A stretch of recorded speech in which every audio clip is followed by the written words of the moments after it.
ball.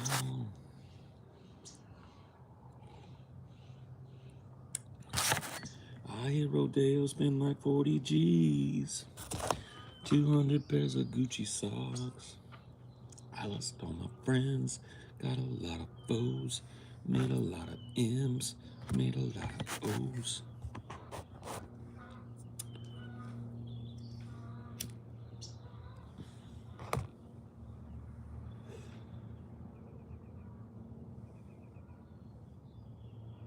First indeed.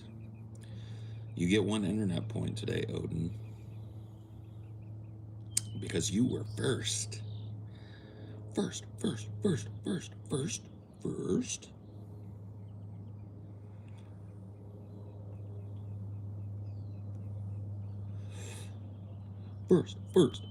First.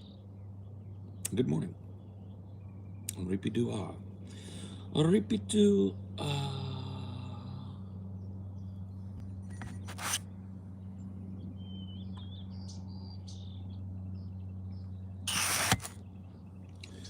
It's okay to eat fish, 'cause they don't have any feelings.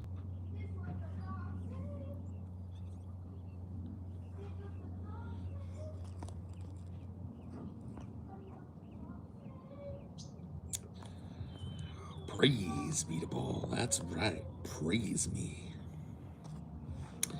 I have to praise you like I should. That was a good song. Fat Boy Slim. How about a Fat Boy Slim? You guys remember Fat Boy Slim?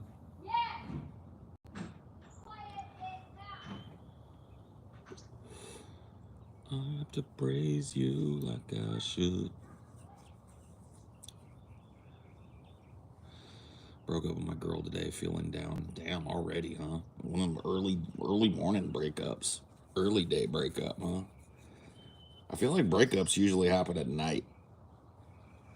Maybe I'm wrong about that, though. I guess I kind of had an early day breakup, too, my last one. Bright and early breakup. Sometimes you got that, like, clarity in the morning, and it's like, yeah, I just gotta handle this shit. I can't do this no more.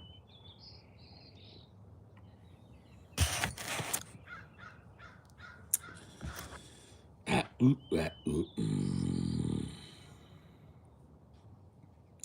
ever cried during a breakup? Oh, yeah, dude.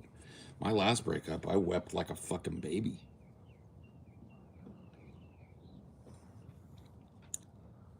Super sad. I don't like it. It's not a fun thing to do.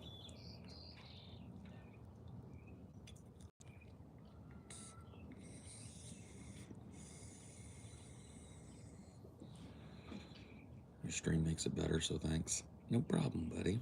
Yeah, it'll be for the best. Usually it is. I find like these breakups and stuff, typically people are better off at the end of them. It's pretty rare for a breakup to happen that like shouldn't have happened or whatever. So good on you. It'll be fine. You have to chill for a few days and be sad, and then go get some strange black butternut. That's what you gotta do.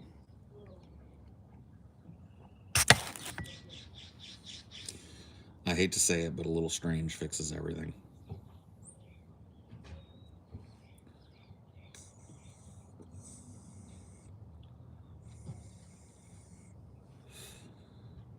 I hit Rodeo, spent like 40 G's. What is it? Bad experiences with long distance relationships? Yeah, I don't do them. I've had like a lifelong fucking rule that I just don't do because I don't think I could hang.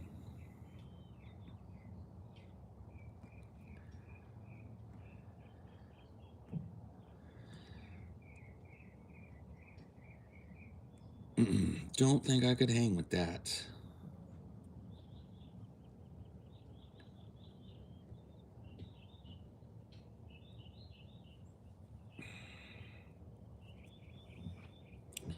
What about women from Alaska? Okay, that's different. That's different. Do as I say, not as I do, okay?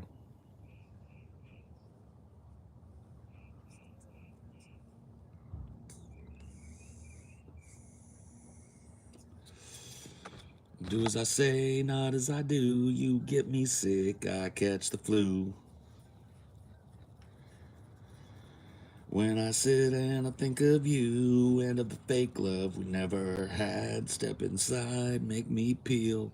You don't know just how I feel. It's an Apple Nasty exclusive right there.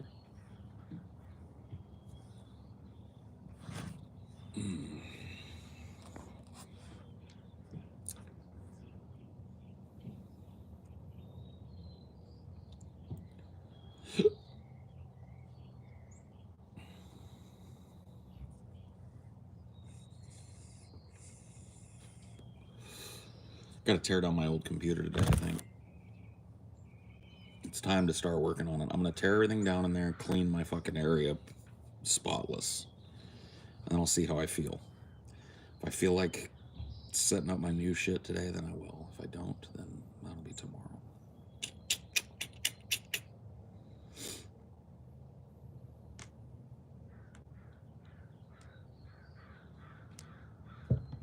What did you think of TJ's story? It was good. I always love hearing stories about his dad. His dad is like a real character, you know. It's funny. I can tell I would have really liked TJ's dad had I gotten the chance to meet him, but I have a feeling TJ's dad probably would have hated me. I don't know. I don't know why I have that feeling, but I do get that feeling. But yeah, dude was a character, man.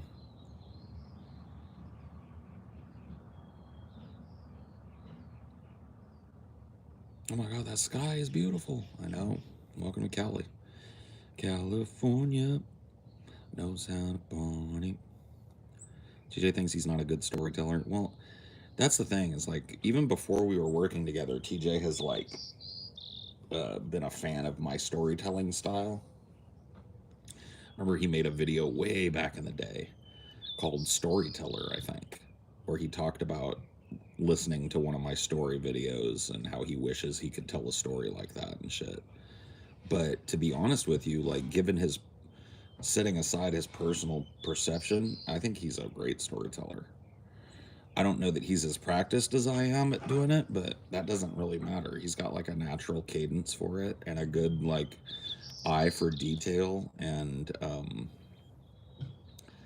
a good idea, a good like handle on digression. Like, he knows when to digress and when not to. You know, he's got a good handle on it, and he's got his own fucking style, and there's like a pizzazz to it and shit. So yeah, I think TJ should give himself a little break, because I think he's better than he thinks he is.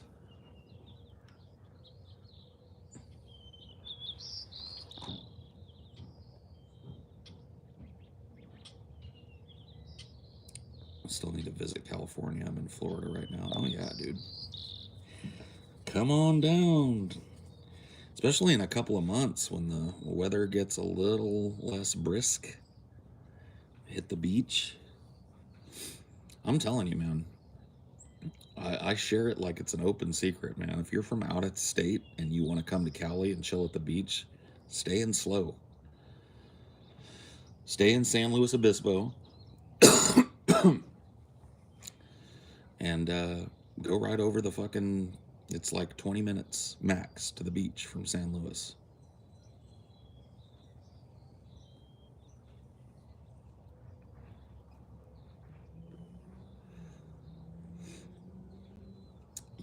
I'm always uh, shilling for the Central Coast.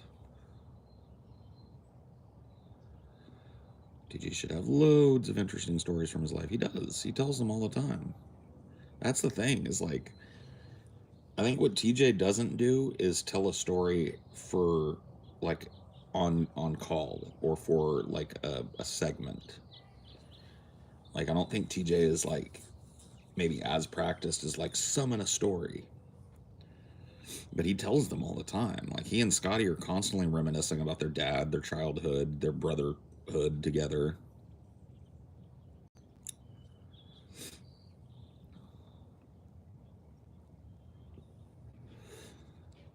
Might be time for a road trip. Yeah, Why not, dude? If you've got the means to take a little time off and like refresh your perspective, especially after a breakup, bro, like why wouldn't you? Why wouldn't you? Just fucking go for it.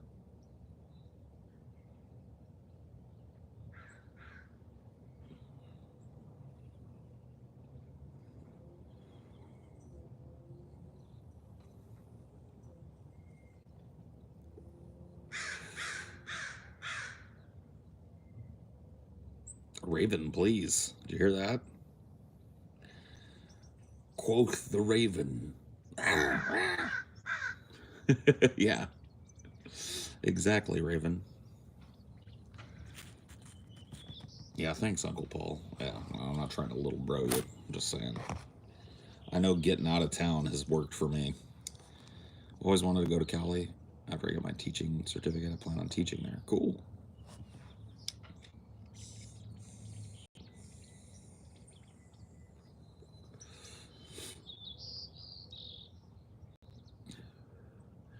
Is that a bad omen that I just saw a single raven? I think that might be a bad omen, right?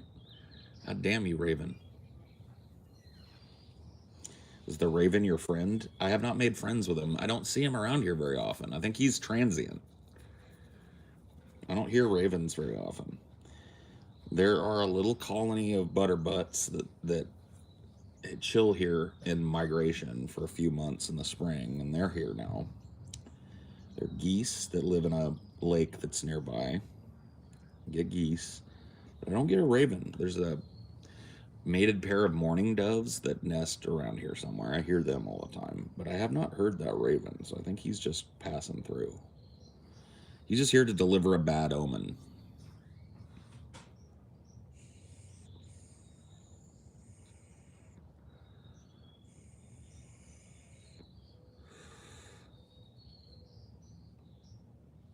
It's a bad omen in Swedish folklore. Yeah. Yeah. My mom is superstitious, or at least she was when I was growing up. I think she's traded her superstitions, her like witchy superstitions, in for religious superstition. But when I was a kid, she was all about like, if you spill the salt at the table, you throw a pinch of salt over your left shoulder. You don't walk underneath a fucking ladder. You don't break a mirror. You spit over your left shoulder if a black cat crosses your path. Like, I was raised doing all that shit. I remember one time I went to a lunch or something with TJ and Scotty, and we went to a Waffle House, and I got my Grand Slam or whatever it is over there. Got my Waffle House meal, and I went to grab the salt to put it on my eggs, and I knocked the salt over, and a little bit came out, and I wasn't even thinking about it. I was just talking to the guys, and I went like,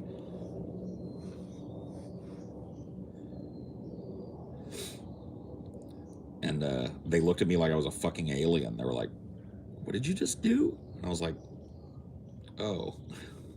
I didn't even, it was like automatic. I didn't even think about it. I was like,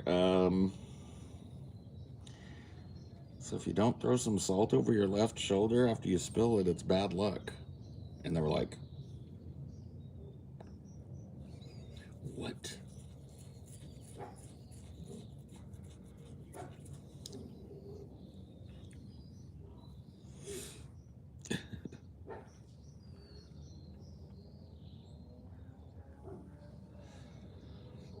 The story behind that was something about the devil. Something about like the devil looking over your shoulder and you throw salt to get him to go away or some shit.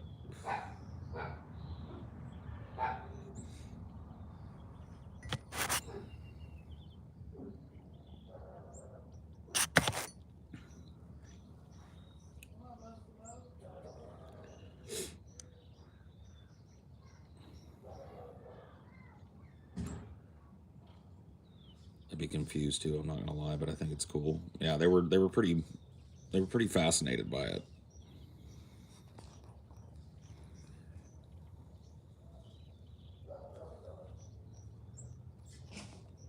And superstitious about small shit. I'm not really, but some of those things are just ingrained in me and they're just automatic. You know, they're very conditional and automatic. Like, I will not walk under a ladder. I just won't do it. I don't think I've ever done it in my life.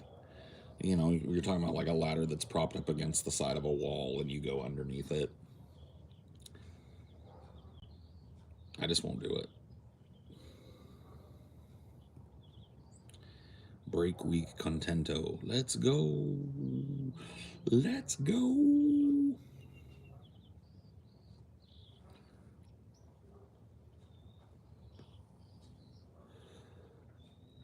Yeah, my partner Silas had a miscarriage. Oh, I'm sorry to hear that. I know that's tough. But if at first you don't succeed, you know. Back on the horse.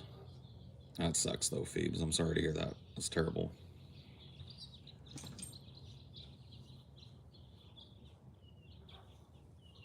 That is rough. And I can't say that I empathize. I've never been through that myself, I don't think. Ugh.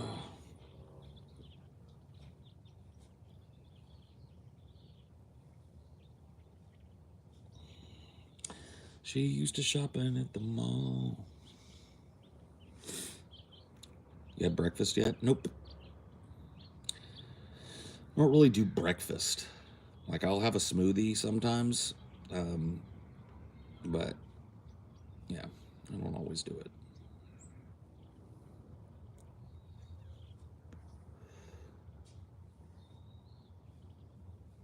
How's a miscarriage bad? You don't think abortion is a big deal? It's not a life. Oh boy. Yeah, that's just like stupid. I don't even know if I want to bother answering you.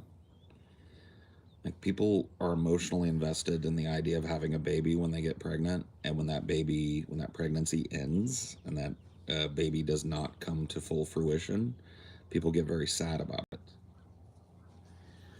because they think about the possibility of having that child, right?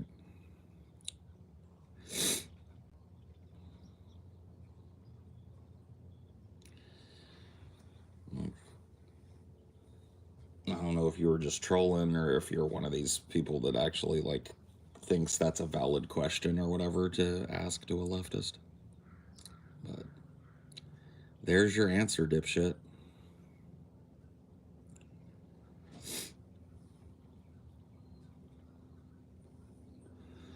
I mean, they're sad over the plans that they were making that are now over. They're sad of the future that they were planning that now has a speed bump in it. You know? Is that not a human thing?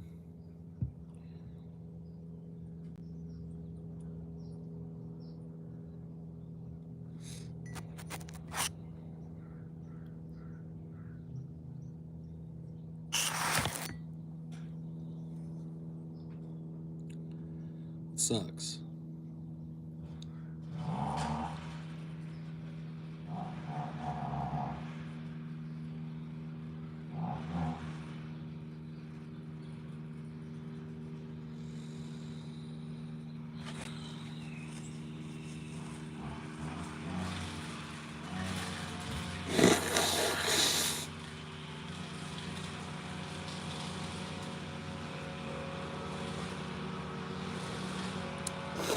How's D doing? D, come see me. Come all the way up. Come on. Come see me. He don't want to jump up right now. Come on, you go come see me. Look.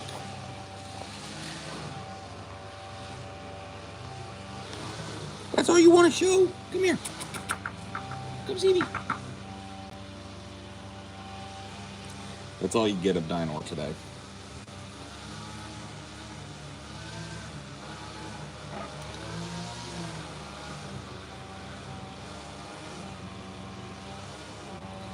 The fart of humanity.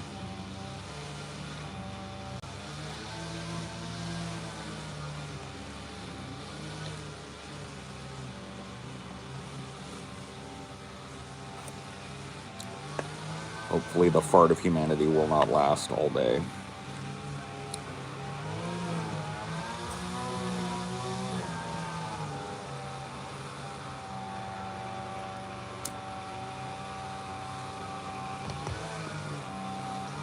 I gotta tell you guys, I literally cannot wait until I'm living in a place that's out away from these manicured lawns and this bullshit.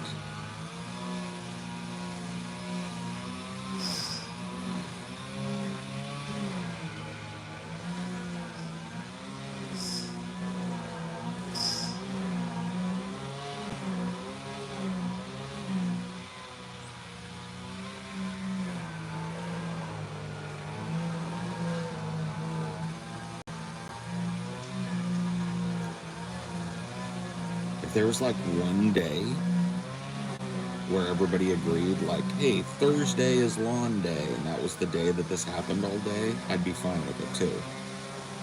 But the fact that it's like spread out over the week so that every day somebody that's close to me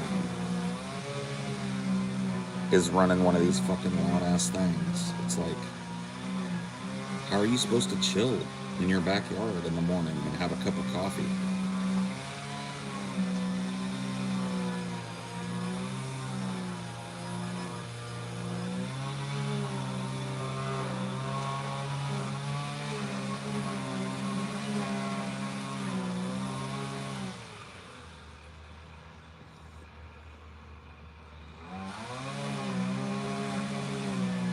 It just, to me, it's like leaf blowers. This is not a leaf blower. This sounds like an edger, a weed whacker.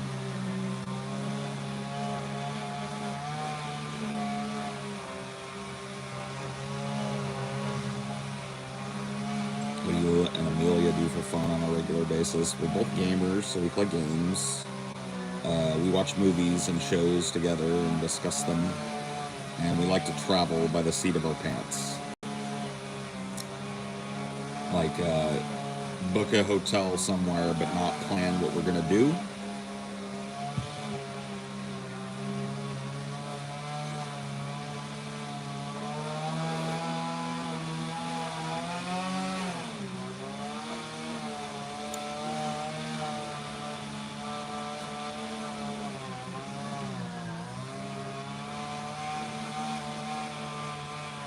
Do you prefer flying out somewhere or road trips?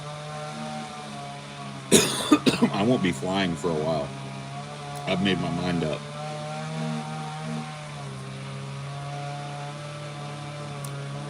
No flight for a while.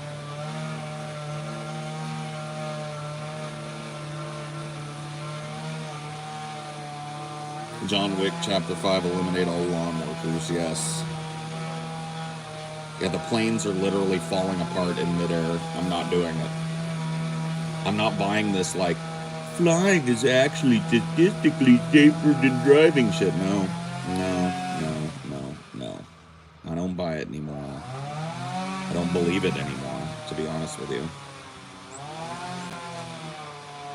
The fucking plane is on ascent, and a door comes blowing out.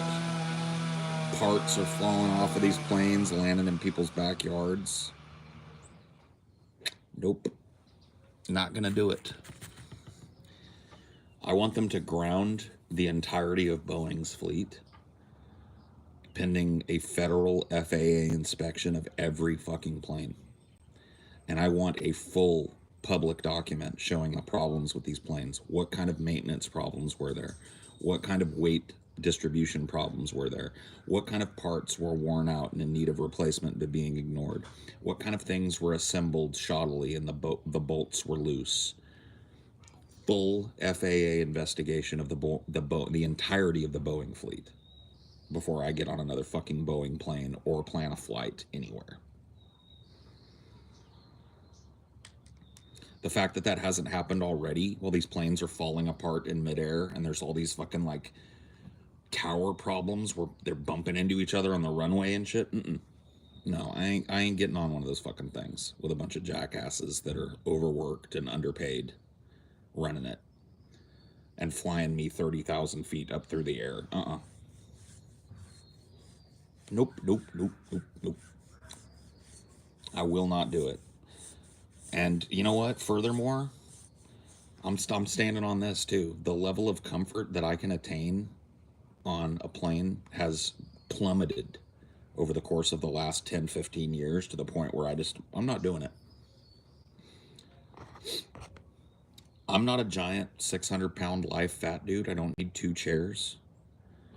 But the fact that I, as a pretty normal sized dude, 6 feet tall, 6'1", am fucking slammed. Like the last time I flew, I was slammed in a seat that was so tight up against my knees that my feet were asleep for 5 hours. I kept having to like stretch one leg just a little bit under there and like move my toes as fast as I could to get blood flow back in a leg and then do the other one the whole flight. That's ridiculous. That's not tenable. 5 hours of no circulation to my legs because the seat in front of me is slammed up against my knees. Mm-mm.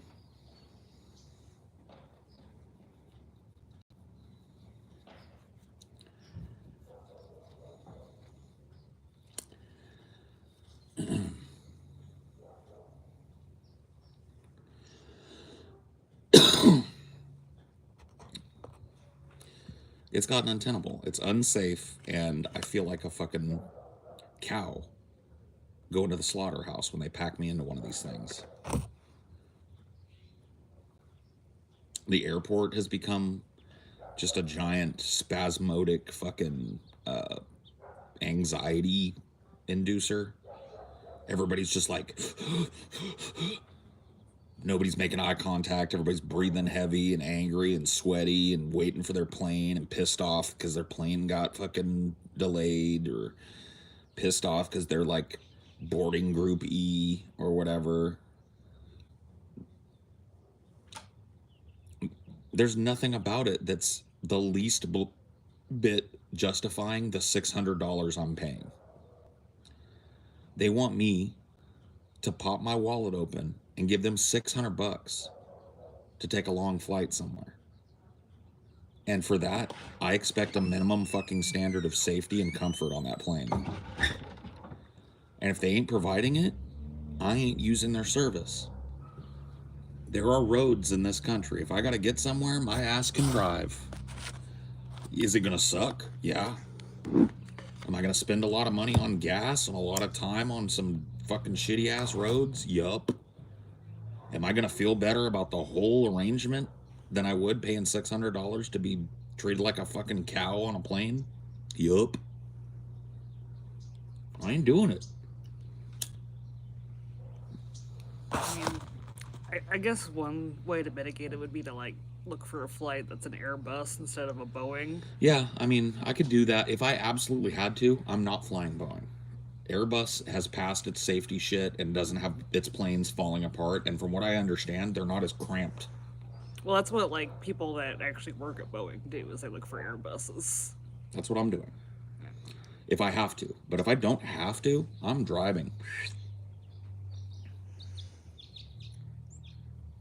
Sounds like you're succumbing to fear of flying. It's not even fear. It's exactly what I said, right? I am paying an exorbitant amount of money to use this service. $600 for a plane ticket that's far away is pretty much standard. I expect a minimum standard of safety, regulation, and comfort for my money. I am not going to sit on another plane with no blood going to my feet because my knees are slammed up against the shit in front of me. I ain't doing it. I'm not going to get on another plane when doors are blowing off of them when they're ascending to fucking cruising altitude. Chunks of them are falling off. Like I said, the federal government needs to ground the entire Boeing fleet pending an FAA investigation of every single plane in the fleet.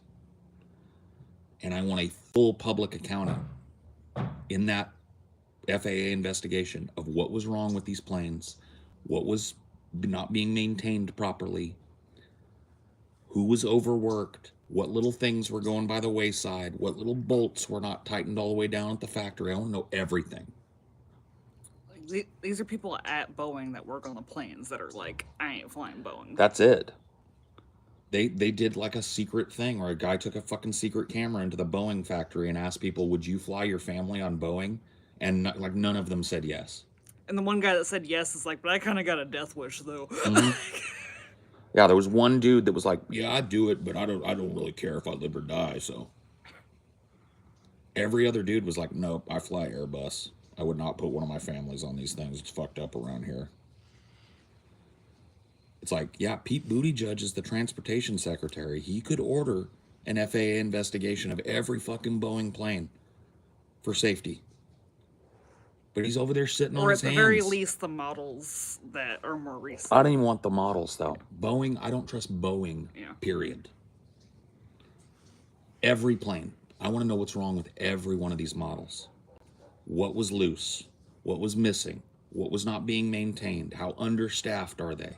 How behind maintenance are some of these planes? How fucked up are the engines? I want to know it all. We deserve to know it all as consumers.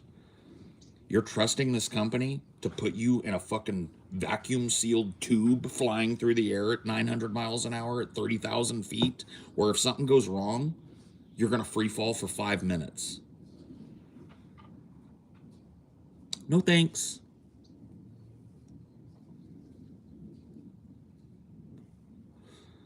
And I get it. I've heard it my whole life. Statistically speaking, flying is safer than driving. I don't care. I ain't buying that anymore. That is not an excuse for a plane company to be turning out shoddy planes. Well, And just like look at how much it's ramping up in the past 10 years. in the past 3 years, airline incidents, either in-flight, pre-flight, or taxi incidents, are like exploding. Not doing it. I will not do it. And you know what one of the fucked up thing is? You could book an Airbus flight.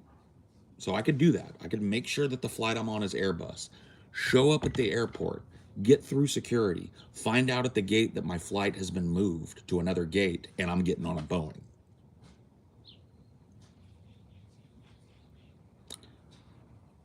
No, that's happened to me before. You change gear because your flight got canceled. You never had that happen to you? I have. A couple of times. Last time we had a big flight scheduled, Yep. it was double canceled. Yep. And I don't want to have to make that choice of like, well, my flight is my trip is canceled now because And even I'm not getting on before a fucking that, they Boeing. were overselling tickets to where like 5 people had to like sacrifice their seats. Yeah. It's constant. I ain't doing it. And I mean, honestly, like with the driving, like us going to the store is just as dangerous as driving cross country. Yeah. It's less dangerous. I have a direct control over how dangerous it is.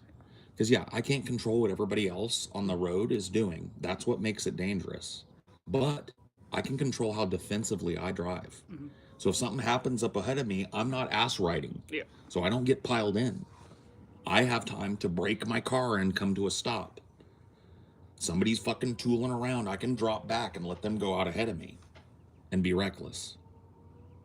Right? I have direct control over the safety level to a certain extent when I'm driving. I'm handing over my control to a company who is not putting its planes together properly and not maintaining them properly. Fuck that. That would be like hiring somebody to drive for me and he's a fucking totally unsafe driver in a hoopty that is probably going to break down halfway. I ain't doing it. And I'm crammed in the back seat with 3 other people like this for 8 hours. Why would I do that?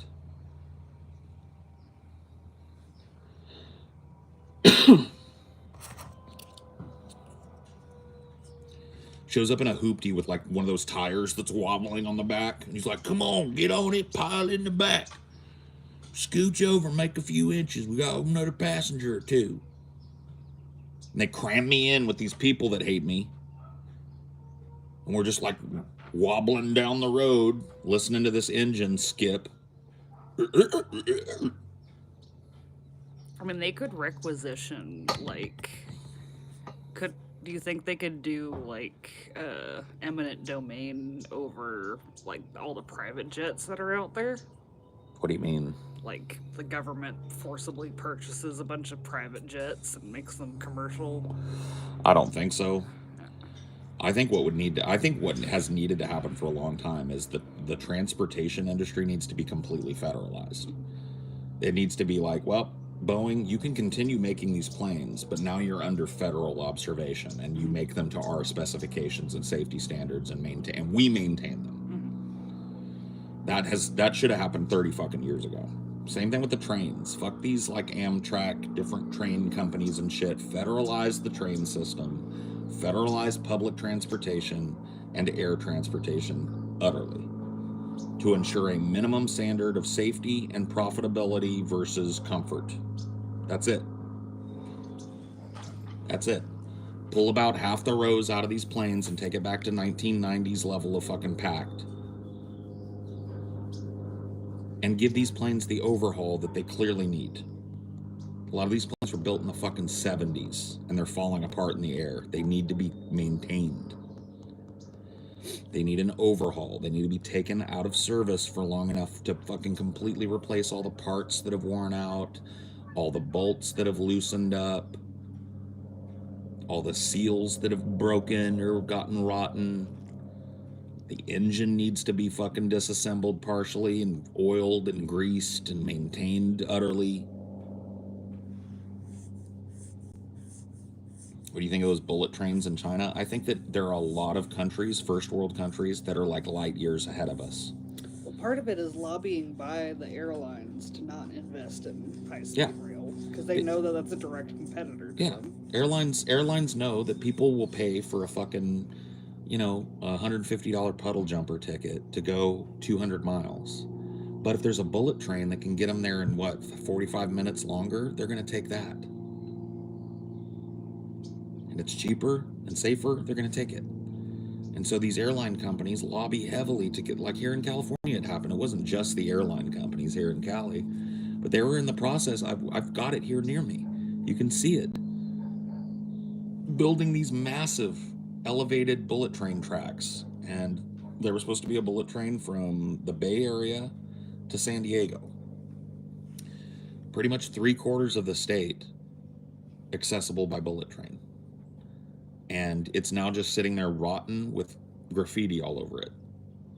And it hasn't changed in 3 years. Work hasn't been done on it in 3. There's still banners up saying, your tax dollars at work, but no work is done. Because it's just defunded.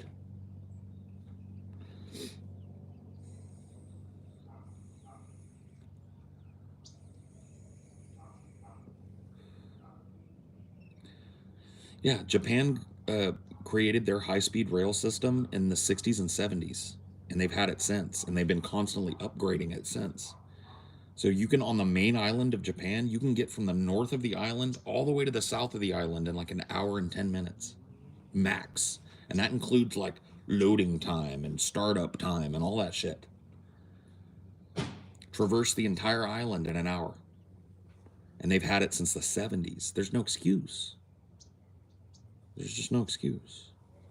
Other than just money, lobbying money, having full control over industry. That's it. It's like going from Maine to Florida. Yeah, pretty much. In an hour. On a train. And give me a break.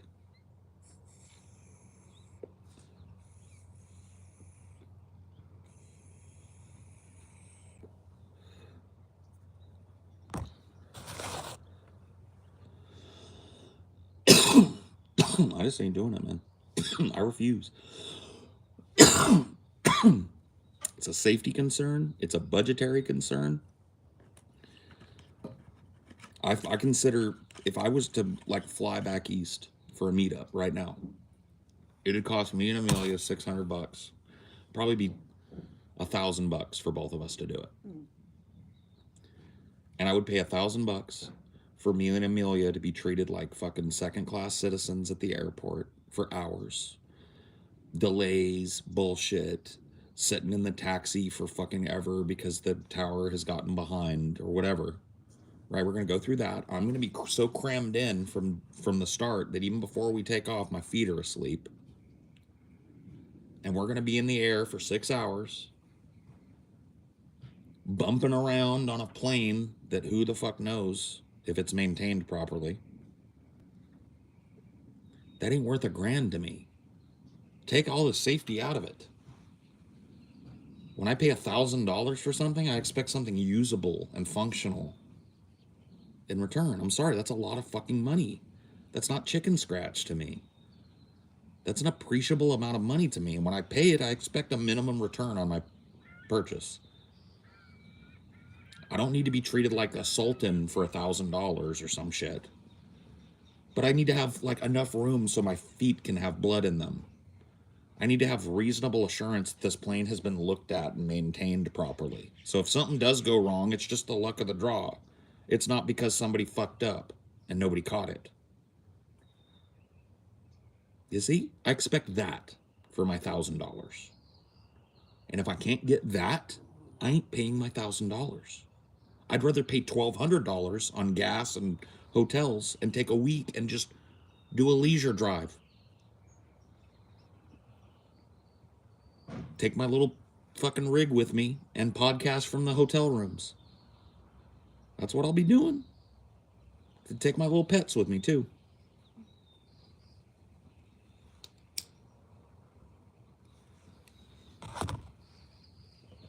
At this point, that's what I'm doing. Unless there's some major federal investigations and action from the FAA. If Booty Judge and the Transportation Department don't get off their fucking ass and order an immediate grounding of these planes, I ain't doing it.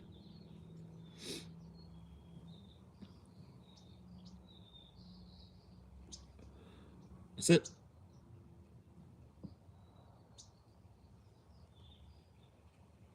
Would you take a ship somewhere? Be honest with you, I'm not getting on a fucking cruise ship either. Those cruise ships are pretty fucking. They're filthy. Like it's another area where the quality level that you can get has gone down. I went on a cruise for my honeymoon. That's the last cruise I went on when I was my previous marriage. And we did a Mexican Riviera cruise, and it was great. You know, it was expensive. We paid for a balcony room so I could go out there and smoke and look at the ocean and shit. And those are pretty expensive. But I felt like I got what I paid for. 24/7, there was good food. If I woke up at 3 in the morning hungry, I could go down to the fucking buffet and there's breakfast shit, there's dinner shit, there's fresh pizza, and it's all free. Good entertainment. Likewise, if I was insomniacking at 2 in the morning and I wanted to go, I could go find a bar with a live band playing. I could go out on the deck with a reggae band playing at fucking 2 in the morning. You know, it was like 24/7 luxury entertainment, chill. And it was worth the money we spent on it. Dude, I've heard horror stories now. These ships being like marooned out in the ocean for weeks or like quarantined because somebody fucking caught some flu or some shit. Fuck that. I'm not scared of the ocean at all. I could live on a boat.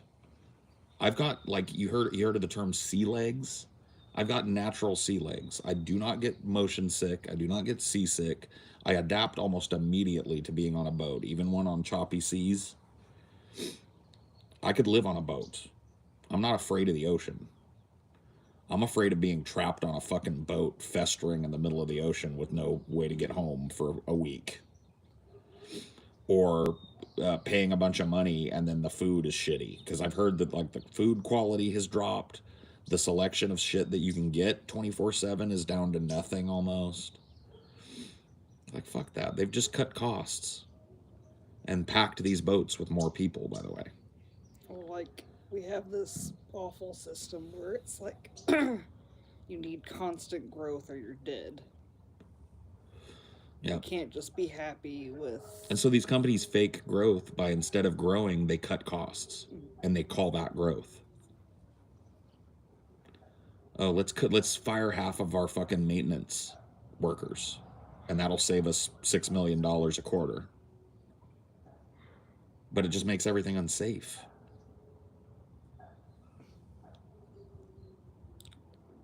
I saw a comment on one of the stories like, I just bought Boeing stock today. It can't keep going down. Like, bro, you made a horrible investment buying Boeing. Yeah, when it's cratering. It hasn't reached the bottom yet, I guarantee. No. Especially that John Oliver segment, like the John Oliver effect is real. Oh, yeah.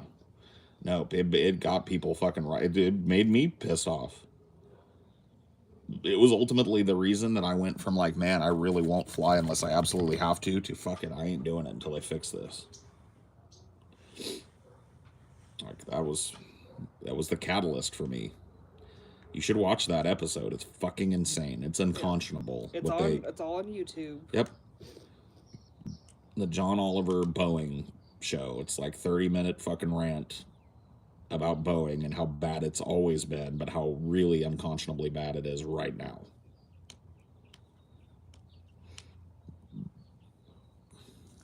I ain't doing it, dude.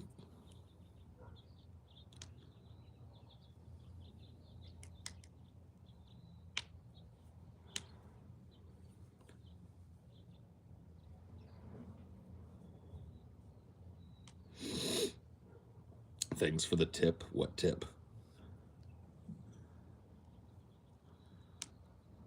Like, don't fly? Okay, I guess that was the tip.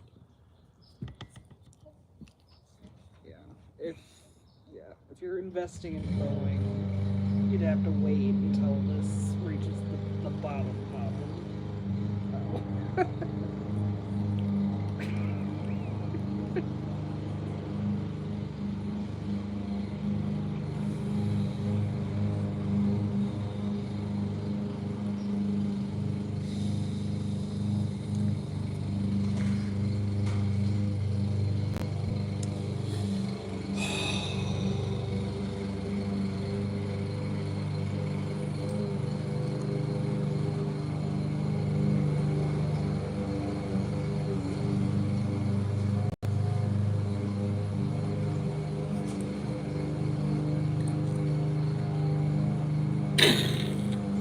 Sorry, that's probably inappropriate. I let my fantasy world impinge. Dude, I have a thing. It's not road rage. I think because you've driven long term with me. I don't have road rage, right? No. I'll get mad when people do shit and call them out, but I'm not like, motherfucker, driving all weird. But dude, I have these fantasies in my head of having a James Bond car. When people are like tailgating me, I want to flip a switch that like lets an oil slick out so they like spin out. Yeah, you shouldn't have been ass riding me, bitch. And then when the people are doing stupid shit in front of me, I fantasize about having a switch I can flip that's got like dun-dun, little rocket launchers come out the side and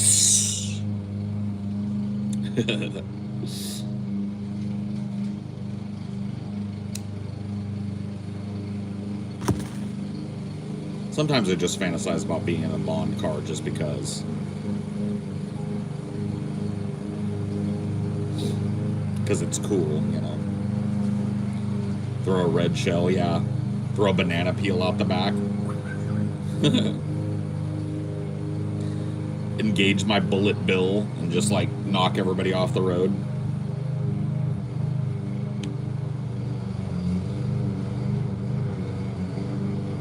I should get an Aston Martin RV. Oh my god. I doubt they make that, and if they did, I don't think it would be in my price range.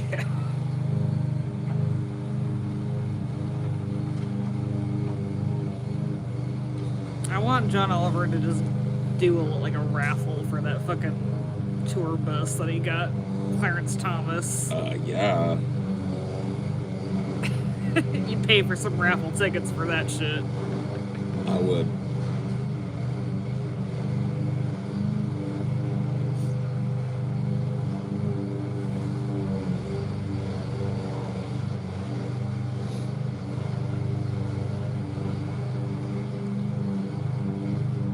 Part car, part plane, part boat, dude. That's another thing, too. Dun-dun, dun-dun. The wheels, like, fold in and a propeller comes out the back. Brrr. Now I'm in a jet boat.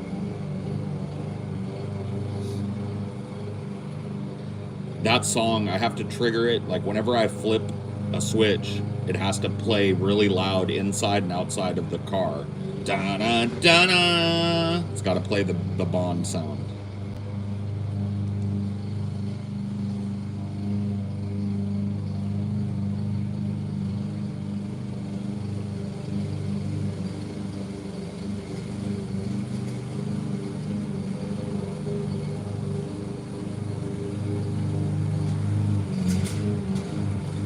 Bang, bang, chitty, chitty, bang, bang, chitty, chitty, bang, bang, we love you.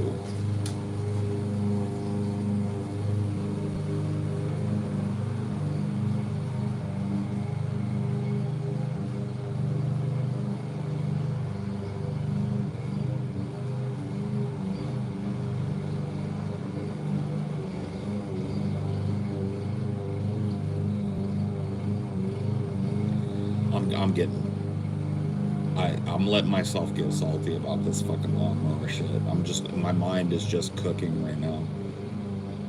Just thinking of, like, why isn't there just one day where they do all this shit? Why does this have to be fucking every day in my neighborhood? Why can't my neighbors sync up and get their fucking lawns done, like, in the same 2 or 3 day period? Why is it Monday, Tuesday, Wednesday, Thursday, Friday, Saturday, Sunday, every fucking day?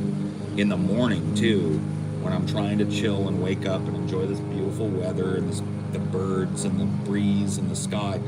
Why? For what? Like, what value am I being given by this fucking noise being around me and in my backyard every fucking goddamn day? Nothing. It's just like, I'm not even mad at the dude doing it. It's like it's just the way these fucking neighborhoods are designed, where they got you butted up against everybody else, and it's just like you don't get 5 minutes apiece ever. Like, I know I live near people, you're gonna hear them doing stuff. I don't hate my neighbors, I don't hate this dude, I just fucking...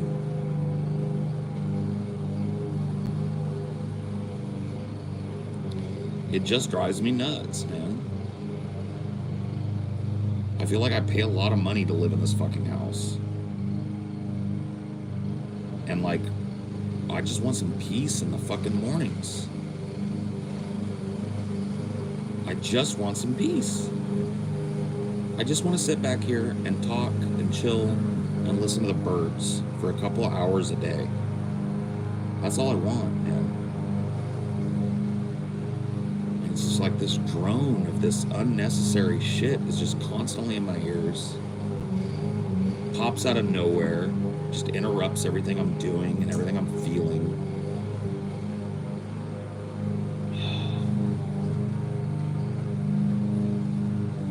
It's having a fun, dynamic, interesting fucking conversation, and now I'm just pissed.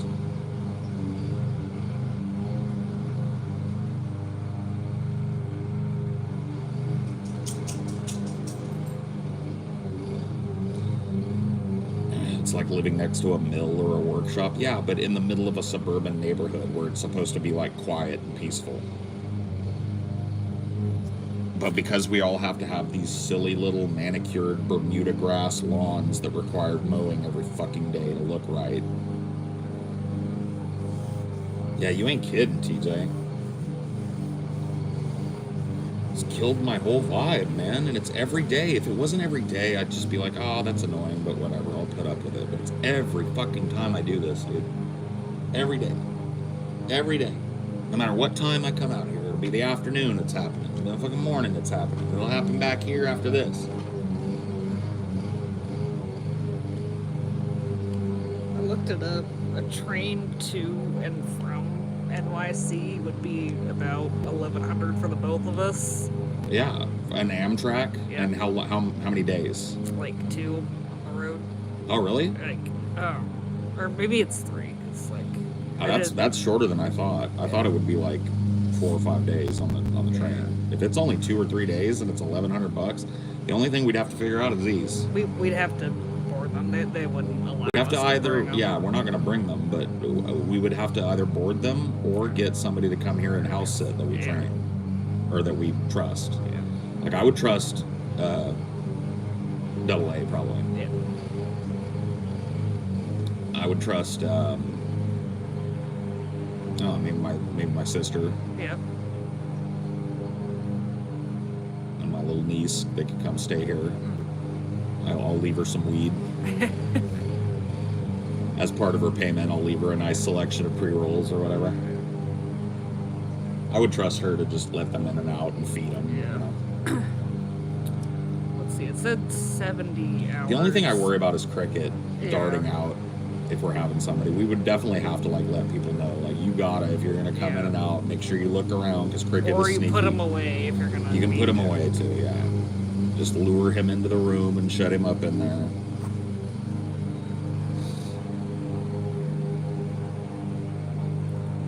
Yeah, but it'd be 3 days there and 3 days back. That's not bad. Yeah. It's not bad. Is that with like a sleeper car? That'd be like just like coach, like the lowest thing. I don't know about 3 days sleeping in my seat. It wouldn't be like the primo luxury option if we wanted it at that price point. We'd have to pay. How much would it cost to just get a sleeper car where you and I would have like a little bunk bed or something that we could lay down in and sleep in? That is the question. Is that double our price?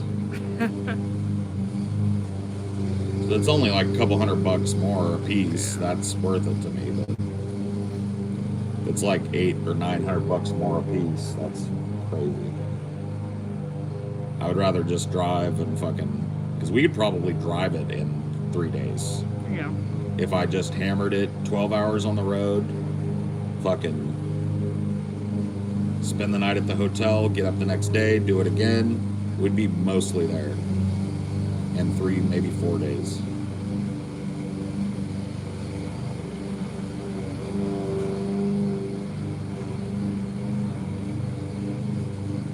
Yeah, not all of Arizona is that way, but I do remember living in Arizona that there was a distinct lack of this type of fucking cacophony every goddamn day because, yeah, it's so hot there in Phoenix, the area where I was living, that like keeping a lawn like this is almost unconscionable. So people have lava rocks or gravel lawns, and yeah, shockingly, those don't need. How long has this been going on now? 15 minutes. It's a lot more for a private room. How much? Like a lot Much. more. Like $2,000. $2,000 a piece? Yeah. So it'd be like $4,000 for us to do it. Yeah, fuck that. I'll just drive. I get the feeling that with like gas and hotel overnights, we would probably spend about $1,200-$1,300 going there and back. So we'll just plan it out that way. We'll plan out our stops. I've got to make it X amount of times. We'll pre-book our hotels on the trip across. We'll plan out our route to avoid the south. We'll take like a Midwest/northern route. It may not be NYC. It may end up being Boston. That'll be even a little shorter if it ends up being Boston. Not much, but...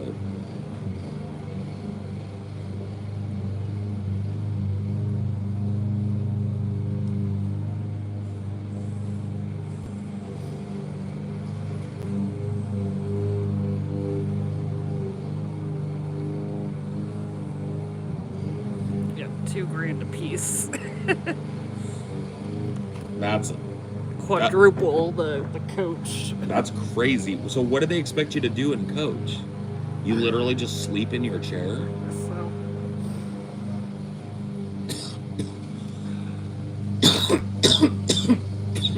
I mean, it might be worth it if it was like just you going.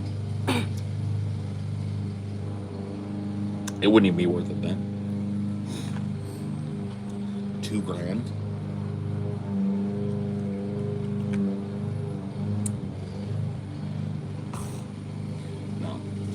We could do the whole goddamn thing for $1,200. The whole thing.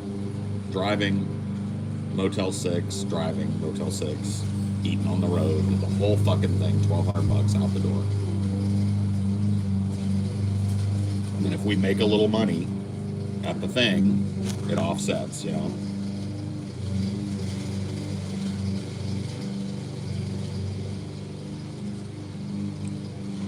Fuck that shit.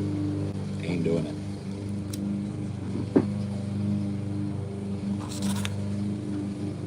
Same thing with visiting the guys, unfortunately. It's like we've been trying to plan on me getting down there and visiting the dudes. I'll have to drive it. I don't mind doing it. I'll probably just do it alone, honestly, in that case. Maybe I'll pick up my dad. That'd be fun. I know he'd be down for a road trip. Yeah. I'll cruise down, pick up my dad, and we'll go road tripping. He still live in Louisiana. Scotty does. TJ does not, but he lives nearby. I think TJ's already said where he lives, right? I don't know if he's gone specific. Well, he's talked about it. I think people know where TJ is, but I won't say it because I haven't, but he's not, they're in the South, so.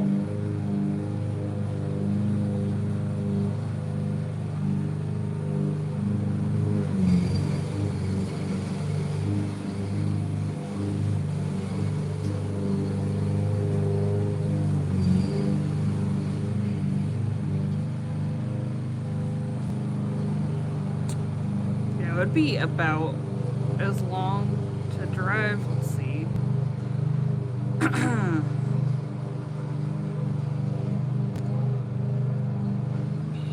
One day, 19 hours. So 24 is 19. Yeah, it'd be like 4 days if we really pushed it. Probably closer to 5 or 6 if we were a little bit gentler on ourselves driving. Yeah, I mean, I want to stretch it out that long. Yeah. I could do it in 4, and I think it would be pretty leisurely for me. You see how I am. Yeah. The long drives, as long as I got a nice sleep period in between them, I'm fine. And as long as there's like an end goal and we're chewing up miles, I'm okay. And so we've got the room on our lease. I mean, we might be changing our lease, but even then, if we switch over to the same kind of lease on a new car, we'll have plenty of miles. It's not like we're going to go over mileage or whatever. So, 'cause we're like still way under miles on our car, right? Yeah.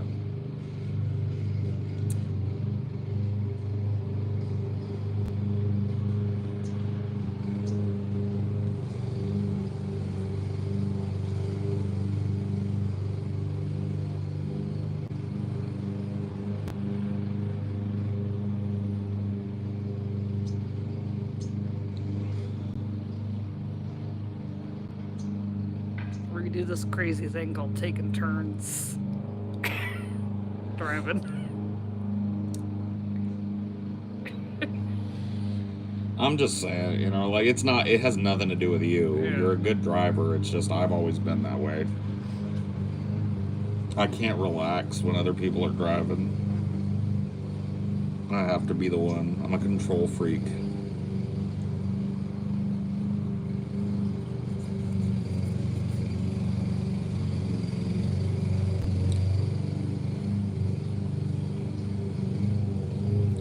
Always twitchy eyes on the road, but that's rule number 1, is that your eyes should be constantly in motion, not like but like you should be looking left, up. You should never like let your eyes cross and hyper soft focus on one thing ahead of you. That's how you get in accidents. Your eyes need to be active, moving, looking out the left, looking out the right, check your mirrors, check that, watch the road. That's part of defensive active driving.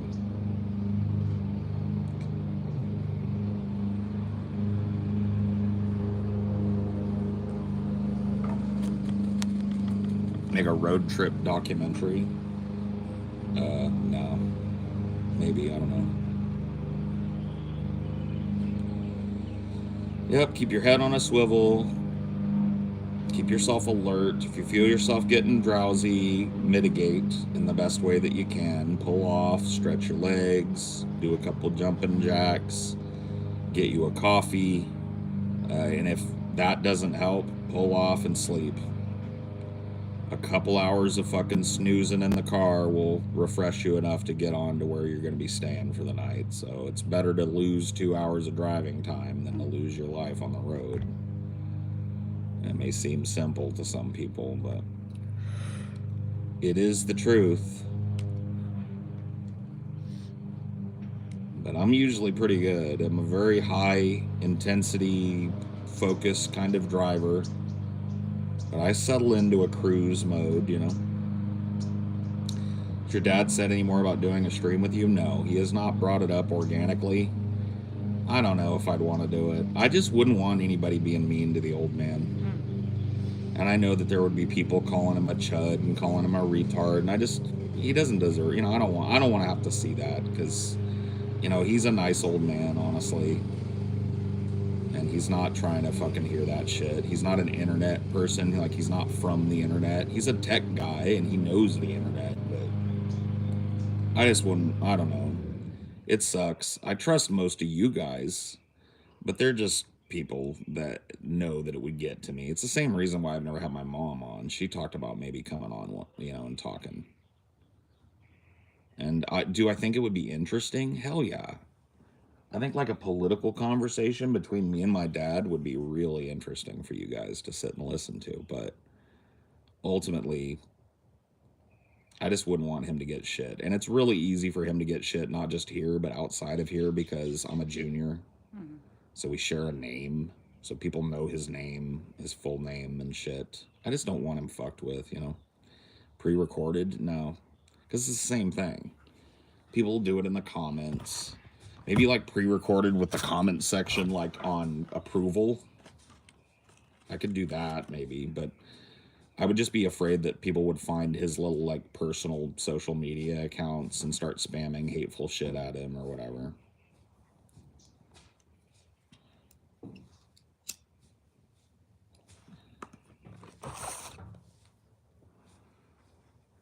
Steve didn't catch much heat. Yeah, I mean, that is true. They're not fucking with Steve.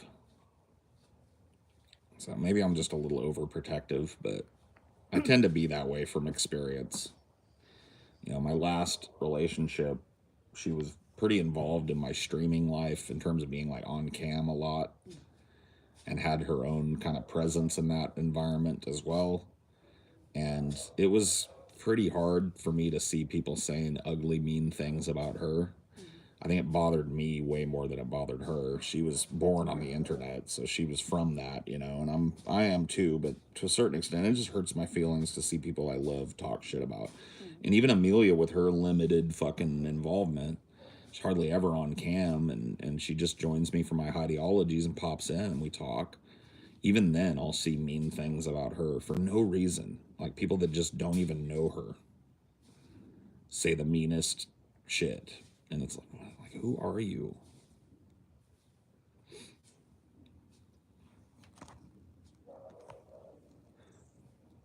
I found yours and your dad's Facebooks, but never done it. Well, you may have found my Facebook, but you don't read anything on it because my Facebook is fucking locked down, friends only. So I don't know about my dad's, but yeah.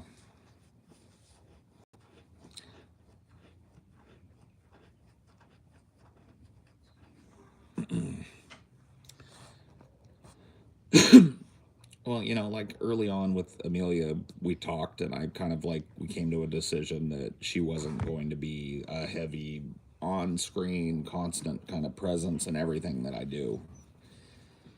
And, you know, we were going to maintain a little bit of a barrier between my public life and our private social media and stuff like that. And we do. And it works. I don't think I was, I don't know. How do you feel? Do you think that was a bad decision? Or? No. You're also not a social wallflower either. Yeah. You don't really, you're not driven by the need for attention. I definitely like wouldn't say that same thing about my ex. You know, she definitely liked the online kind of thing. Do you view Gigi Allen as sort of a kindred spirit? Absolutely not. No, God, if I'm anything like Gigi Allen, please put me down like a rabid dog, okay? Yeah. Like, you're entertained by him, but you're not fucking... I think he's a super interesting character, but he is not a role model. He shouldn't be a role model to anybody. He was an awful person. But a really super interesting character and a really interesting figure in rock and roll. And I do agree with him on some things. Like in terms of, you know, his free speech kind of shit. And his chastising of the religious right. And his kind of like rubbing their faces in it. You know, I agree with that. The dude was... Dude was fucking insane. Okay, was an insane, violent rapist, psychopath, pedophile, killer guy. maybe a killer. I don't know. But he was not somebody you want to emulate.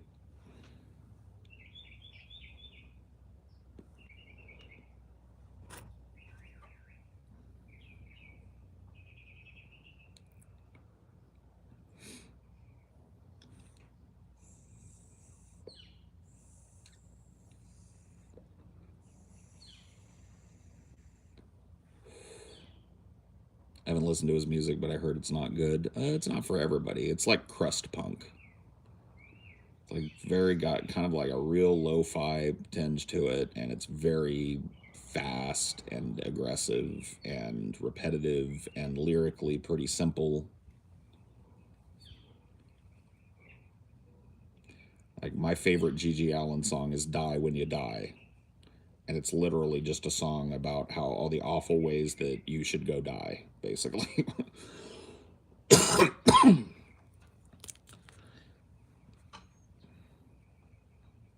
If you've got cancer, then go fucking die. If you've got AIDS, spread it around and take some lives. Die when you die. When you die, you're gonna die.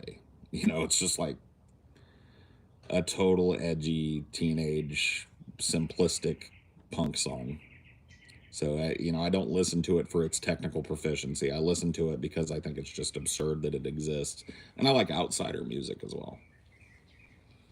I'm a big fan of outsider uh, artists, and Gigi was definitely an outsider artist.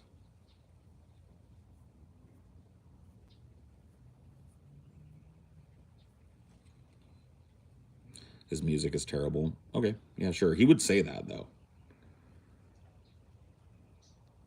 Like the Murder Junkies, his band, were not billing themselves as some fucking great technically proficient band.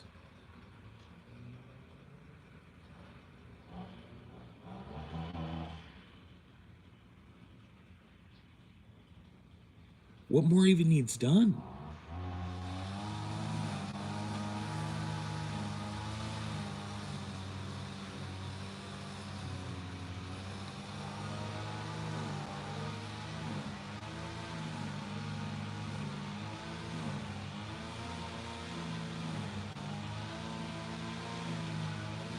Ain't no sunshine when she's gone.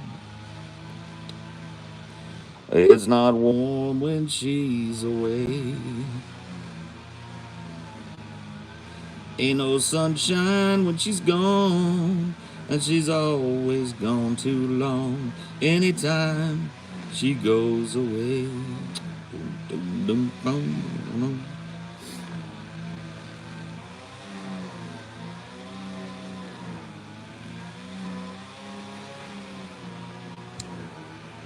Yeah, that's Gigi Allen's guitarist over there playing a solo.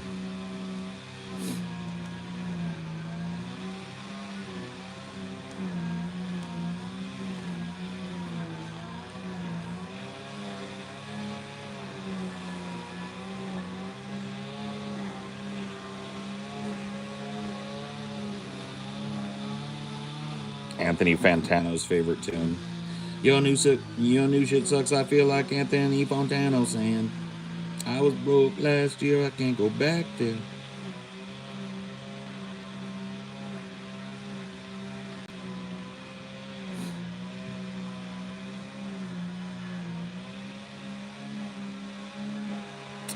Gasoline that I will never match you.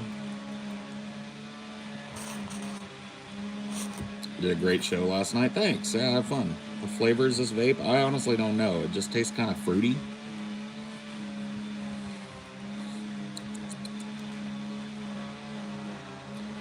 It tastes like a vape. A little bit fruity. A little bit vapey. Weedy.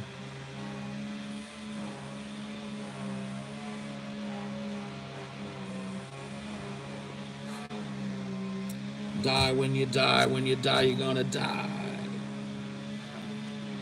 Die when you die, when you die, you're gonna die.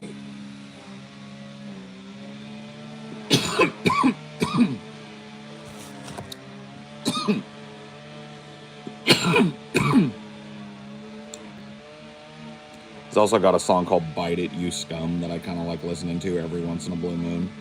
Bite it, you scum!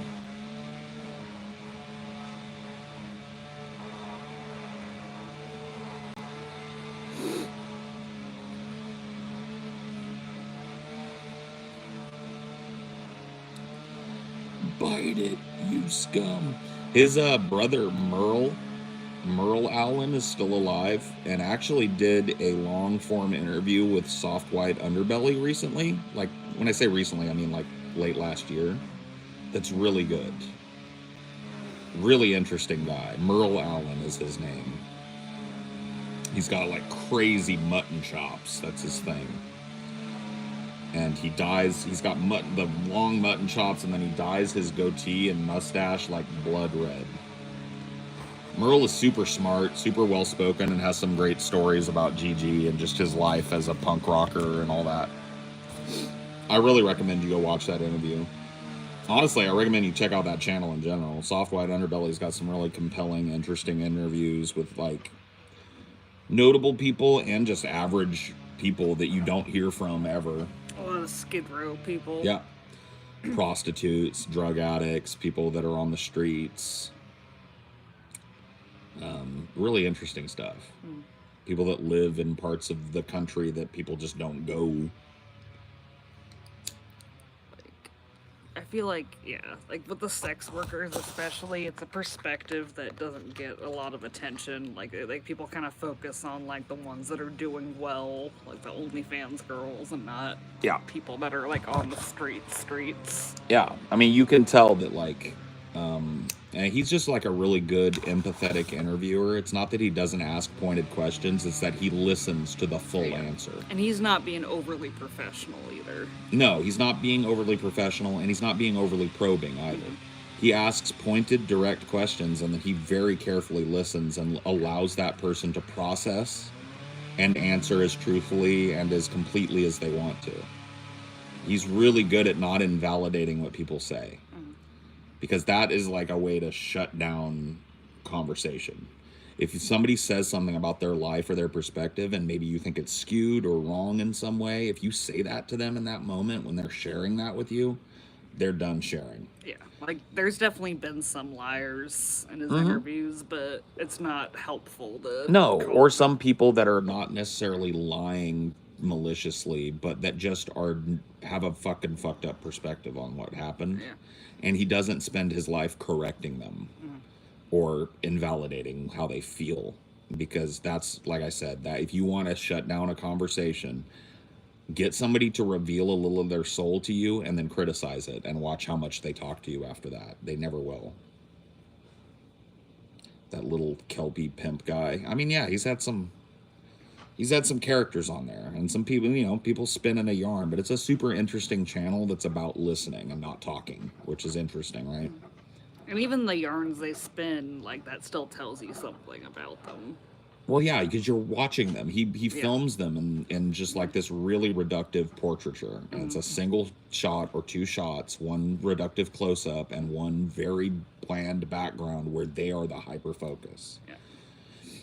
And so you're not just hearing them, you're seeing them. You're watching them process this stuff, and you pick up a lot just from their body language, It's just honest. It's an honest show.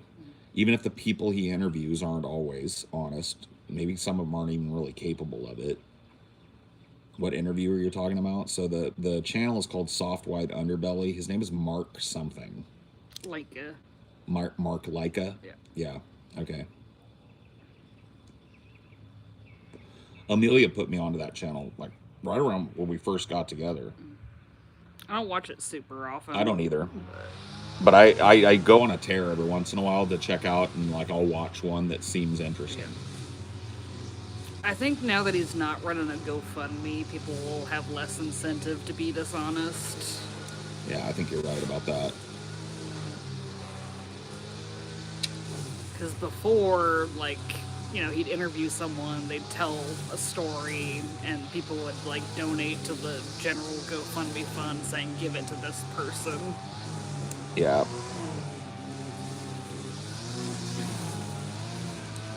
There's that one girl who scammed him. Yeah, he talked, well, See, that's the thing, is I don't think she necessarily scammed him. She just didn't use his charity in the way that he'd hoped. And so he stopped giving it to her.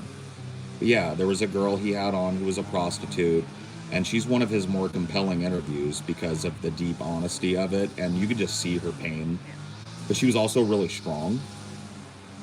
Way stronger than she needed to be for her age. And it was a big reaction to it. And he came out of pocket. He has a GoFundMe set up for that very reason. You know what I mean? So that people can give a little money, and then he builds up a bank of it, and he gives it to some of these people that may need a hand. And he did that for her, and she came back on again, and then he found out that she was basically just like giving the money he was giving her to a pimp. That's not necessarily her scamming him. That's... No, she wasn't being honest with what, because she was telling him on the phone, oh, I'm, because he set her up nice. He got her out of the hood. He got her an apartment in a nice area of town with a nice school for her boy. He even hooked her up with a job. Like, helped her find a job and gave her a monthly income to fucking settle into her new place. And he found out that this pimp was living there, and she was still prostituting, still doing drugs. The kid wasn't going to school or being taken care of properly, and the pimp was just raking in all these donations. And so he's cut her off, But yeah, I mean, in that instance, you have to understand she may not have had much choice. Ultimately, sex workers that are in that kind of underground... She's been groomed into her pimp being her god. Well, I mean, there's threats of violence and shit, too. It's like, bitch, you think you're leaving? You think you get to move to the suburbs? Hell no, bitch. That money is mine. I'm gonna find you. And he did. And, there's a good chance that he just kind of like threw threat of violence and shit. And in that arrangement, like the pimp-prostitute arrangement, too, I've watched a lot of documentaries on it. There's a lot of great documentaries from the 80s and 90s that were on HBO. There's one called Hookers at the Point. It's a series about this place in New York City near the Bowery called The Point, where it was just known that that's where, a lot of hookers went. And it's a very candid documentary that follows a few of these women and some of the men that pimp them. And there's different types of pimps. Like, some of these arrangements are more like, this is your boyfriend, and he's just there to make sure you don't get raped or robbed. Or taking a cut so they can pay your bail money. They don't really even take. It's like that's the family business. Yeah. You prostitute, and he makes sure that you're as safe as you can be in street prostitution. And he's not like forcing you to do it. It's just that's what you guys got to do to get by, and you work together. There's quite a few of those. And then there are the pimps that are running a whole train of hoes. And they explain, this is your bottom bitch. And she's the one you work the hardest because she's making money, but she's not broken in yet. And then this is your top bitch. And she's the one you actually sleep with and maybe even have babies with and shit. But she's still on the stroll if you need it. And they explain this really exploitative, kind of old school system of hierarchical control of men over women's bodies and money and lives and autonomy. And so there's very different stories that come out of it. It's a very, nothing is black and white, especially stuff that's controversial and socially, relevant. There's no easy story, ever. Yeah, I've seen the guy Shark. There's a documentary that Snoop Dogg's company made in the 90s called Pimps Up, Hoes Down. That is it's more focused, it's less focused on the hoes and more focused on the pimps. And it follows around pimps of varying levels, from a dude that's just running his girlfriend like I talked about and protecting her, and they're both in it together, to dudes that have, the fucking big rings and the big fur hats and, God damn it, motherfucker, you don't know what you're talking about, bitch. Get out of my face. Bishop Don Magic Juan is featured in that, and he's the center of that pimp culture. That's his name, Bishop Don Magic Juan. God damn it, bitch. I'm popcorn pimping. I'm not talking about matrimony, I'm talking about macaroni. It's like, okay, buddy. I can't front. Driving around in a fucking souped up, beautiful cherry 88 Cadillac Coupe de Ville. with cow print interior. You know, shut the fuck up, bitch. You kind of like him at the end of it. That's the thing. He's doing this horrible thing, but you kind of enjoy him as a character.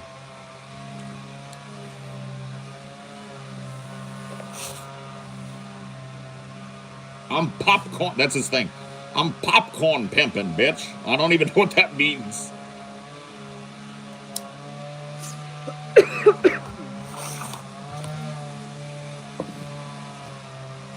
Simple bitch. That's how he like will call the girl.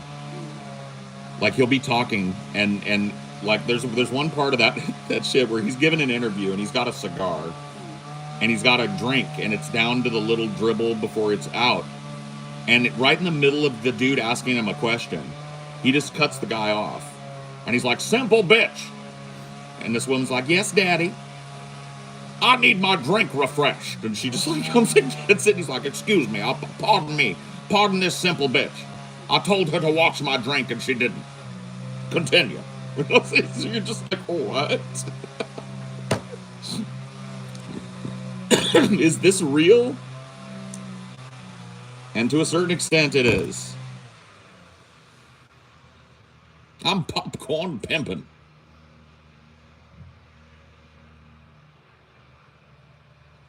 Pimps up, hoes down. Always. Forever.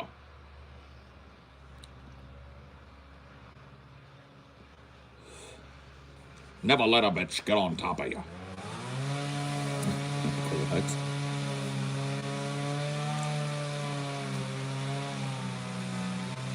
This has to be done soon, right? There can't be another machine that needs to be fired up. That's 3. Yeah.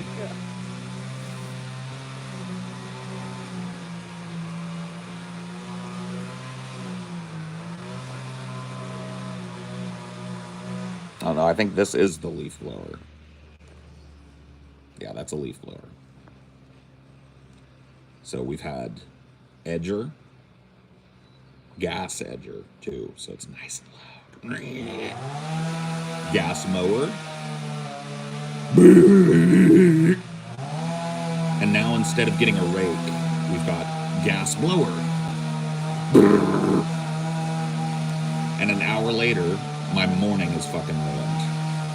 And this is unwatchable for people. Thanks.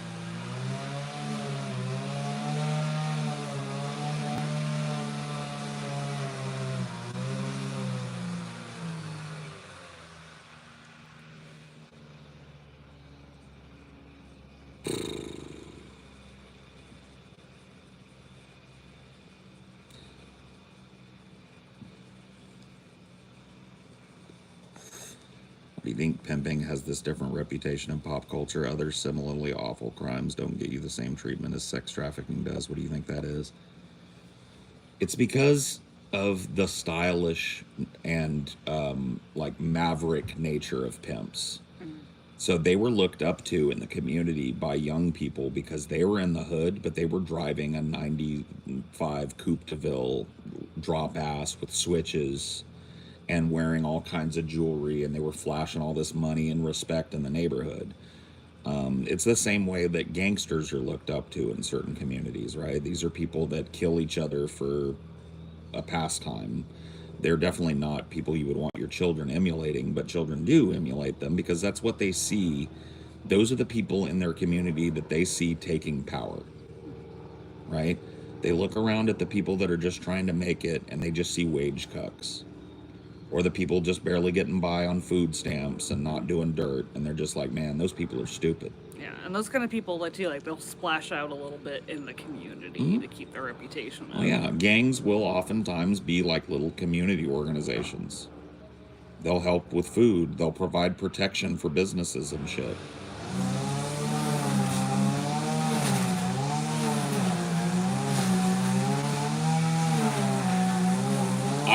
You know what? I'm defiant at this point. I'm not stopping.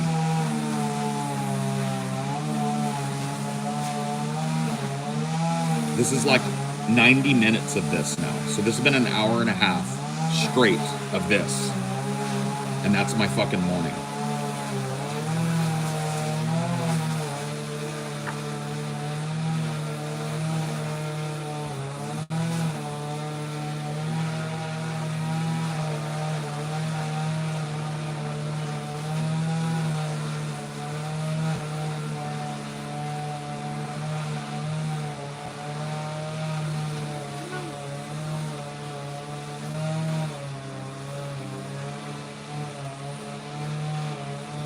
about complaining. To what end?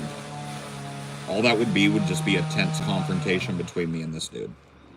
To no end. Yeah, there's no like What's he gonna do? ordinance or anything. Yeah. There's nothing I can point to that says that he has to do anything about it. And it's not even really his fault necessarily. Yeah, It's everybody. I would have to yell at everybody around here. It ain't just him. It's just him today. And we're part of it too. Like, And we're part of it too. Yeah, people do our lawn. We got a company that comes once every fucking couple of weeks and does our lawn. Yeah. So we're part of it. I'm mad at just the paradigm. I'm not mad at the dude. He's just doing what he has to do over there. It's just fucking an hour and a half worth of screeching, ear grating nonsense in the morning. But, I'm contributing. I can't be mad. It just sucks. I was having a chill morning, and it's really nice out here. The sun's not like beating down on me like it usually is at this time. It's like breeze and it's real like crisp but not cold. And I would have really liked to sit out here and listen to the birds and talk with you guys for a couple hours, and it's just been close to fucking an hour and a half of this. Electric is way less noisy and way less bad for the environment, but people will refuse to. These small engine lawn care devices, Gavin Newsom was talking about banning them, and I was like, based. But it just never happens. It never comes to fruition. Yeah, I think as he postures more for 2028, he's going to be less based, unfortunately, because he's going to want to build more mass appeal. Well, I think his term's almost over, isn't it? Newsom's? I don't know. I think he might have 2 more years, but I might be wrong.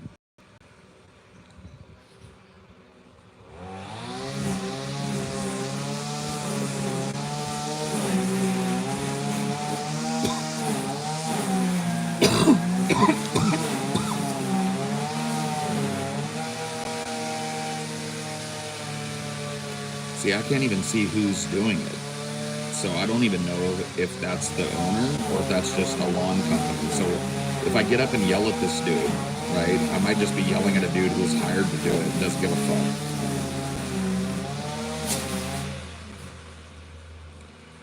It's interminable. And it's like the most, it would be one thing if it was electric and it was just a little whine or a drone. But it's like it's like literally like a chainsaw.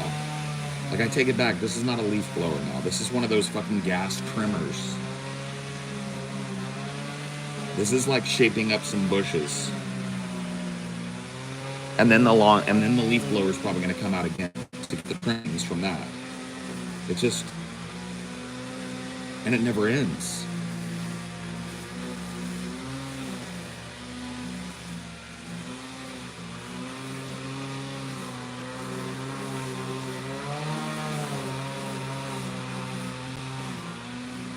I got an electric weed eater and I had to return it. Dude, I owned a home with a big lawn that I had to maintain myself for close to 8 years.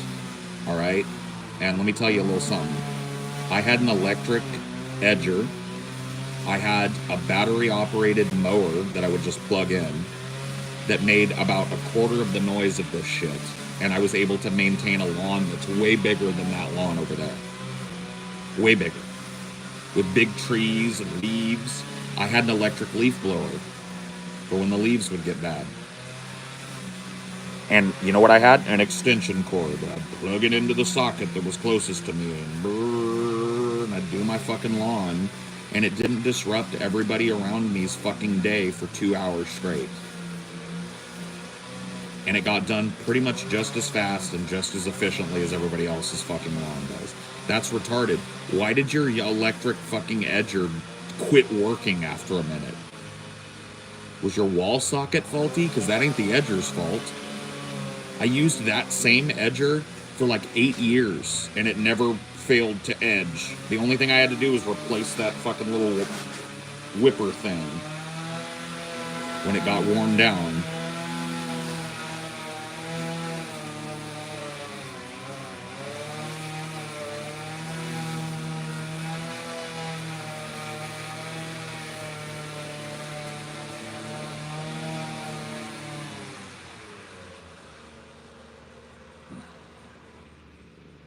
Was battery powered. Well, then you fucked up. The battery powered mower I had was expensive, but it was a plug-in, so I would plug it in and it would charge, and it was good for like 2 hours straight of mowing. And it didn't take me 2 hours straight. It took me 90 minutes to mow my front and backyards and edge them and leaf blow the clippings into the street, rake up the leaves. 90 minutes, done. Way bigger lawn than this, so there's no excuse. It's just laziness and cheapness. Because that, like I said, that electric mower, well, for one, wouldn't be all that great for a fucking traveling company that's doing 3 or 4 or 5 lawns a day. They'd need to charge it fucking 3 times. So, I don't know what the answer for that is. But even then, there's no excuse to not just have a fucking extension cord and plug in your shit. I mean, yeah, it'll take a long time if you just let your lawn get to shit, and I would do that sometimes. Some weeks I was just burnt, and I was like, fuck it, I'm just gonna let the leaves pile up. And then I always thought it sucked next week when I finally fucking did it, because I had, a ton of wet, damp leaves to rake up before I could even mow, and it was always a pain in the ass. If you let it get out of control, it takes way longer, yeah. The idea is to maintain it, which is why it's every fucking day of the week somebody's out here. Because technically it would be longer for this person to maintain their fucking lawn at a loud, thing if they let it get out of control for fucking 6 weeks. Yeah, I never used one of those mechanical mowers that you just push, but they work. Like I see usually old people using them all the time. And it's actually healthy for your lawn to not remove the clippings. It doesn't look as good because they'll clump up and dry up and shit, but it provides like nutrients, and it attracts insects and pollinators and stuff when you like macerate the grass. So it's actually better and more healthy for your lawn to do it. Get a self-driving lawnmower. I mean, I had a riding mower when I was a kid, and I lived out in the country. You needed one out there. It was like I was mowing an acre.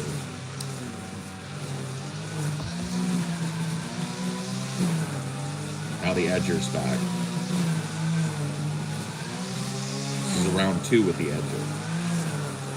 The edger, we have the mower, we have the leaf blower, we got the saw, hedge trimmer. Now we're back to the edge. Missed the spot right by my fence too.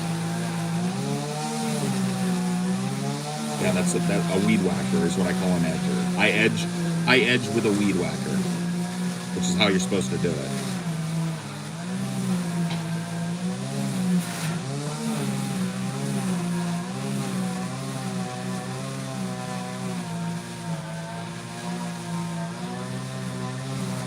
Now we just need a motorcycle and a helicopter to go by. Yeah.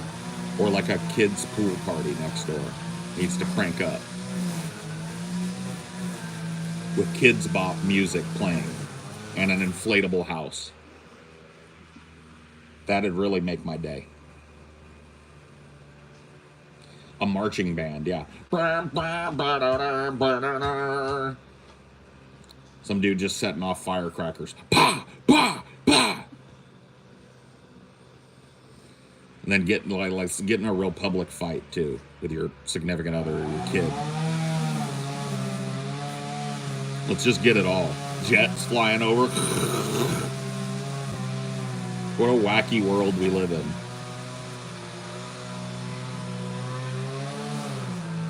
Not a second of fucking quiet in the world.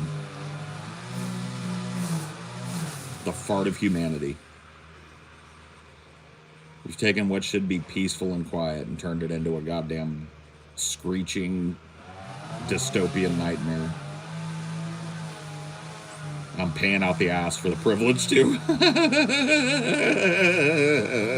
I feel like the guys that come into ours take like an hour max. Oh, they're done. This is fucking autistic. What's going on over here? I don't know what's going on, but there's autism involved. I can guarantee it.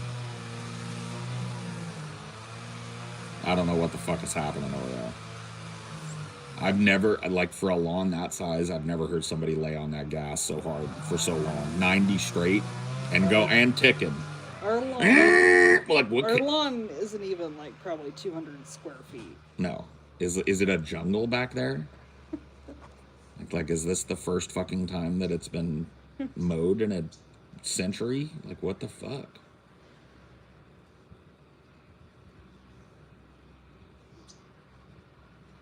Dude, Stone Butt, I mentioned you on the show. Did you see that shit?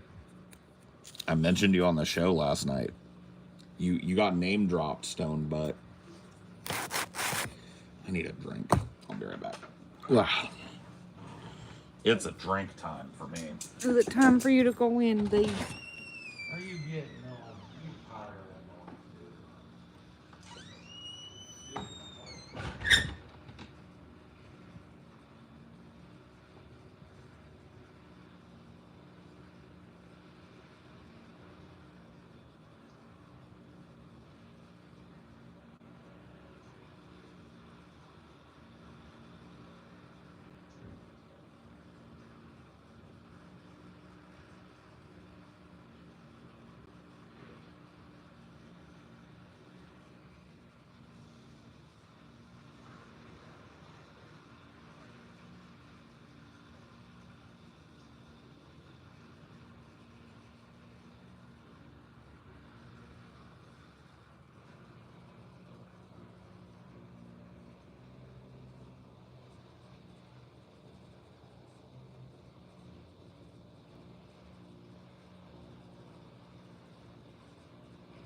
Wow.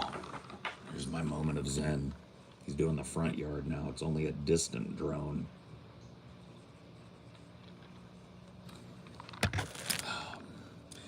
This is your moment of zen. I am the captain, and this is my shrine. Lord of the manor, see what I leave behind. Rivers in flames, cities on fire. Yes, I'm a relic trapped in the wire. Hydrogen fuel, it burns so clean. It throbs in the veins of my beloved machine.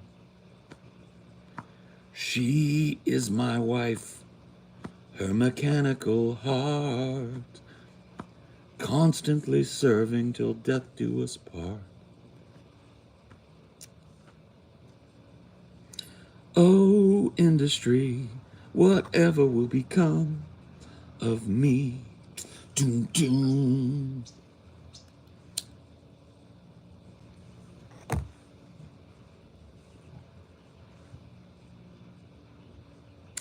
I am setting up a ideology Discord, well, just a Discord for VC. And I think it's pretty ready to go. I just don't want to like launch it willy-nilly, so I'll probably launch it this week. Like here with you guys, and then I'll do a hard launch. I'll talk it up on the next show that we do and get some people in, but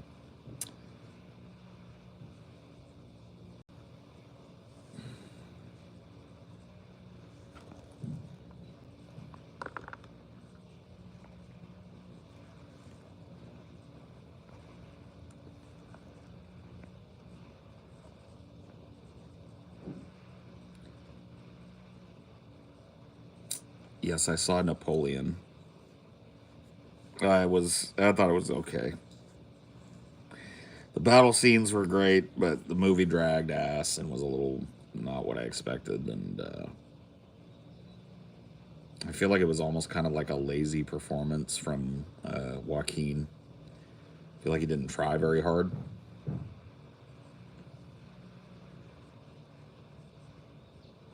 The third act is pretty flat, yes.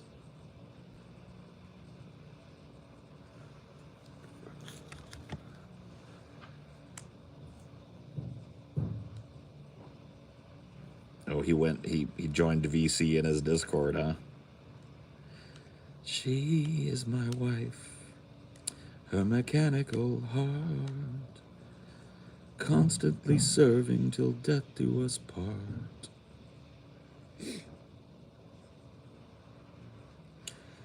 And the glorious hawk flies to the wind as the yellow wind blows. And I have to know, oh, industry, whatever will become of me. That's a dope ass song. Nobody knows that song either, dude. That's Bette Midler from the movie Beaches.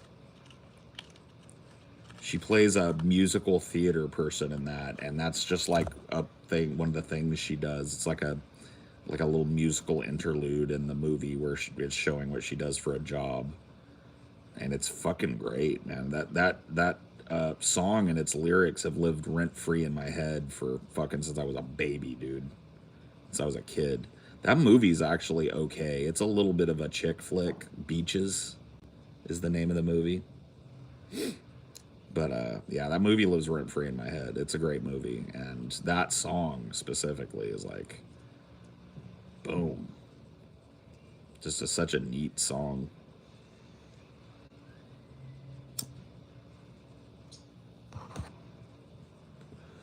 I'm a Bette Midler fan, dude.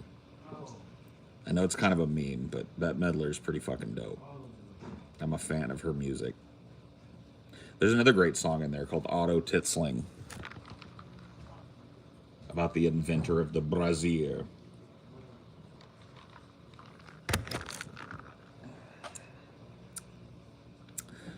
Auto Titsling, inventor, and kraut.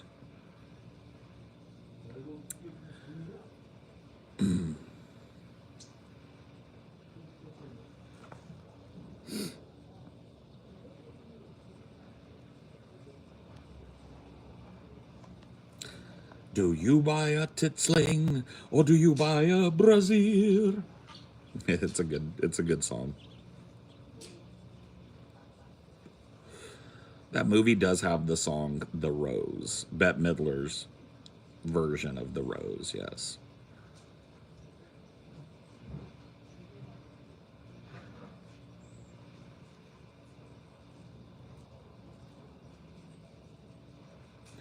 Some say love,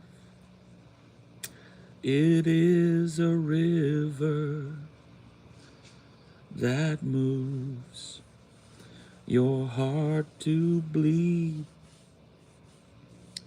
Or whatever, yeah, that song. Some say love, it is a razor.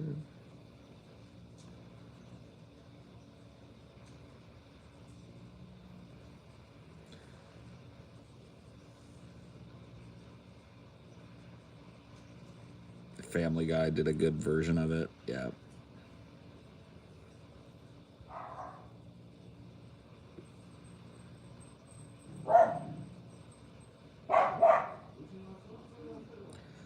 Some say love, it is a hunger and endless aching need. But I say love, it is a flower,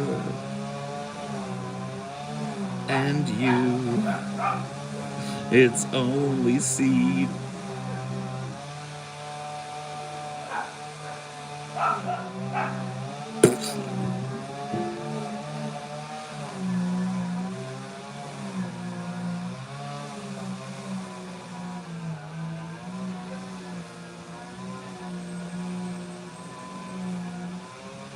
All right, I give, I quit, you win.